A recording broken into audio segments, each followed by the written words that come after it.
Good evening, students. So today I am going to continue with the next part of the KTG, that is the expression for the energy using the kinetic theory of gases. Okay. So according to the KTG, it is already known to all that the molecules are always in the kinetic motion or kinetic energy. That means all the molecules which is present in the gas, that all have only the kinetic energy, no potential energy is there, right? So therefore, if it is so, then what will be the expression for this energy, and regarding that the concept of the absolute temperature, that is also be a part of this discussion of this video. Okay, so let us start. So according to the kinetic energy concept of the kinetic theory, basically total potential energy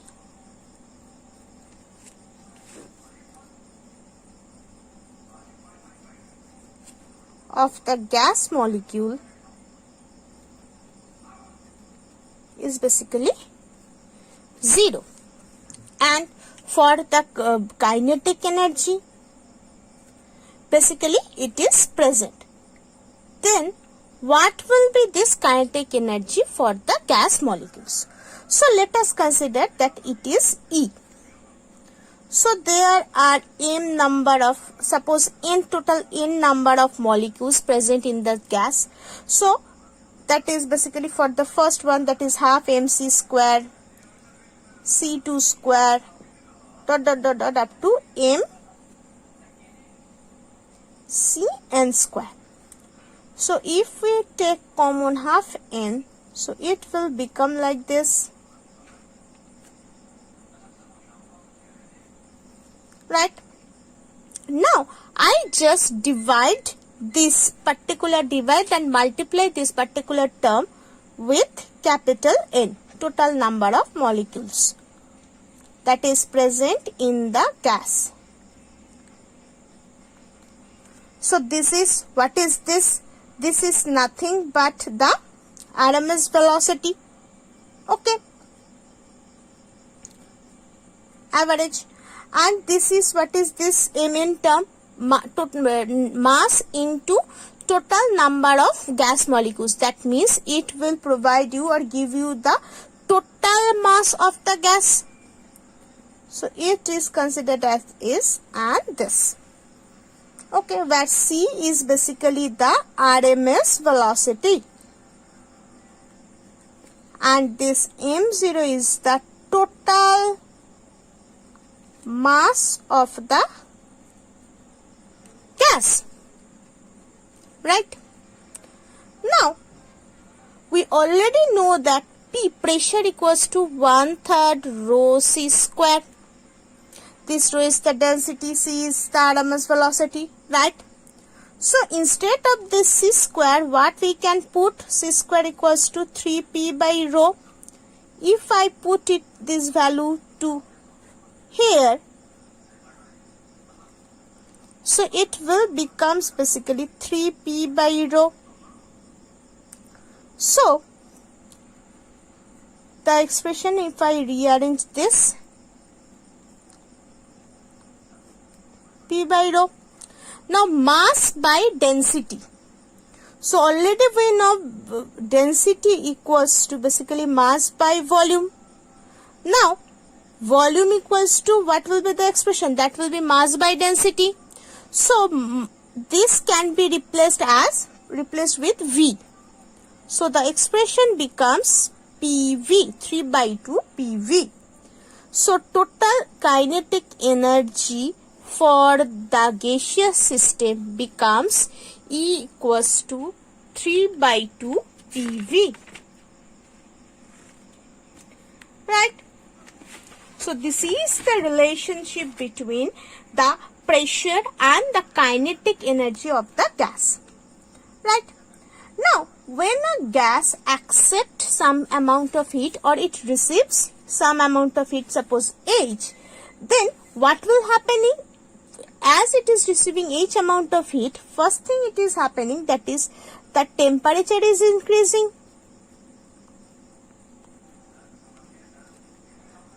Temperature increases.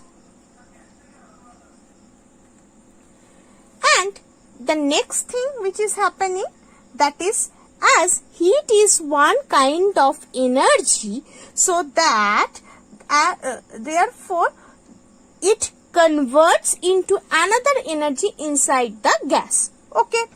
So what kind of energy it is being converted inside the gas? That is nothing but the kinetic energy. So total energy of the gas is being calculated by this kinetic energy, and the temperature increases due to the increase in the due to the intake of the heat, right? So therefore, by considering these two cases, this temperature T and E is basically related to each other.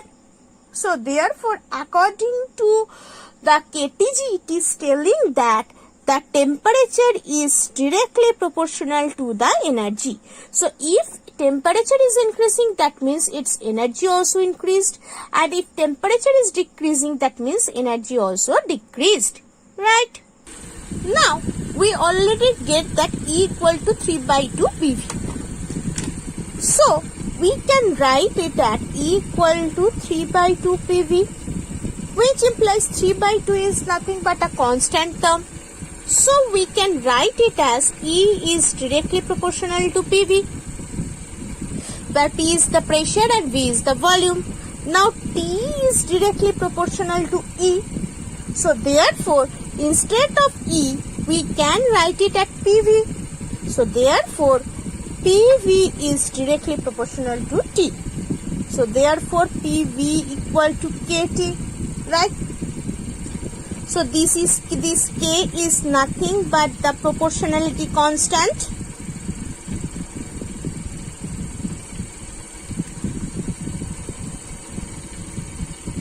Now, for 1 mole gas, this K is replaced by R, right? Which is nothing but the universal gas constant. Already you know that this is the equation for the ideal gas, right? So therefore, from the KTG also, we can capable to derive this expression. And now and this is known as ideal gas equation, right? Now, so for 1 mole gas, how will be this thing? Now already you know that E equal to 3/2 PV, and what is this PV? PV is nothing but the RT. So instead of this PV, you can replace it with RT. So E equal to also 3/2 RT. So basically for 1 mole gas, this is the equation of energy for 1 mole gas.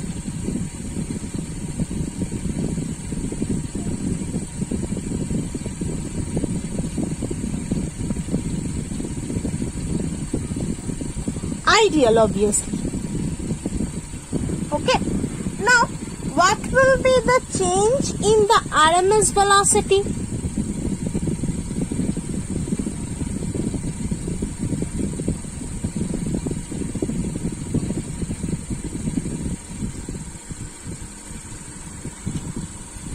For this change in RMS velocity, what will be this? Basically, P equal to 1/3, capital P equals to 1/3 rho c square. Now, c square equal to 3p by rho. And if I multiplied both sides with V, so this becomes RT. And already we know that density equals to mass by volume.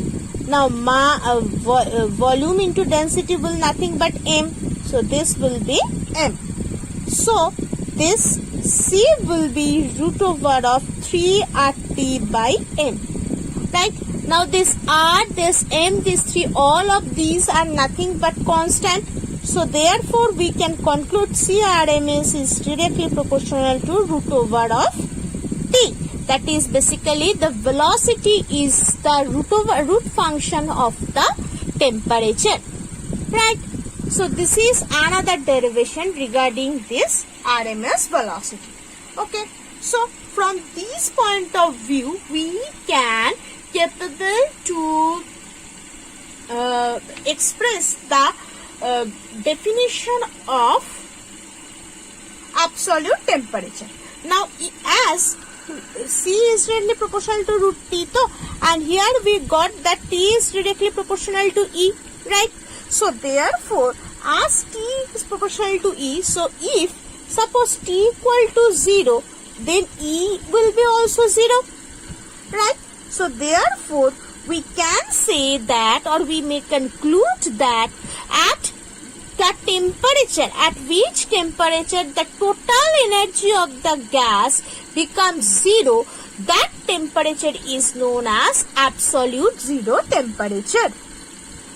That means, in general, reality does not happen. Before going to this temperature, either the gas converts into solid or liquid. Okay. So today I am ending here. In the next video I am going to continue with the most probable velocity of gas molecules and the relationship between the average velocity, RMS velocity, and the root mean square velocity. Thank you.